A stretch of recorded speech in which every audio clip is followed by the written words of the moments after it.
প্রিয় মৎস্য খামারে ভাই বন্ধুগণ, আসসালামু আলাইকুম। তো আশা করি সকলে ভালো এবং কি সুস্থ রয়েছেন। তো আপনাদের মাঝে আবার একটি নতুন ভিডিও নিয়ে হাজির হলাম। তো আপনারা ভিডিওর স্ক্রিনে যে মাছগুলো লক্ষ্য করতে পারছেন, এগুলো হলো গিয়ে জাপানি কই কার্প মাছের পোনা। তো আপনারা যারা এই মাছের পোনাগুলো চাষ করতে চান এবং কি চাষের প্রতি আগ্রহী আছেন, তারা আমাদের ভিডিওর স্ক্রিনে দেওয়া নম্বরে আমাদের সাথে যোগাযোগ করে এই মাছের পোনা সংগ্রহ করতে পারেন। আমরা সারা বাংলাদেশে হোম ডেলিভারির মাধ্যমে এই মাছের পোনাগুলো পৌঁছিয়ে দিয়ে থাকি এবং কি আপনারা চাইলে আমাদের লোকেশন মতো এসে ওই মাছের পোনাগুলো যাচাই বাছাই করে সংগ্রহ করতে পারবেন।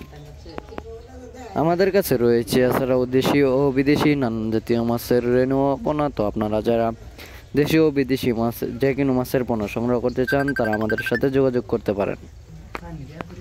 তো আজকে আলোচনা করবো এই মাছগুলো আপনারা কিভাবে পুকুরে চাষ করবেন।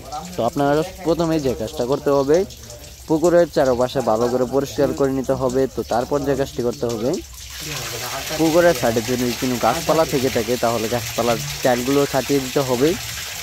তারপর আপনারা যে কাজটা করবেন, পুকুরে চুন এবং কি সার প্রয়োগ করে আপনারা এই মাছগুলো পুকুরেতে চাষ করতে পারবেন। তো আপনারা এই মাছগুলো পুকুরেতে ছাড়ার পর দৈনিক 2 বেলা করে খাবার প্রয়োগ করতে হবে। সঠিক পরিমাণ সঠিক সময়ে খাবার প্রয়োগ না করলে দেখা গেল এক একটা মাছ এক এক সাইজের রয়ে যাবে। যেমন একটা হবে 2 ইঞ্চি, একটা হবে 3 ইঞ্চি, একটা হবে 4 ইঞ্চি। তার ফলে দেখা গেল কিছু মাছ আগে বাজার যাতায়াত হয়ে যাবে, কিছু মাছ সময়ে যাওয়ার পরেও বাজার যাতায়াত করতে পারবেন না। তো এই জন্য ওই খাবারটা দিতে হবে পরিমাণ মতো। তো যারা মাছ নিতে চান অবশ্যই কল করবেন।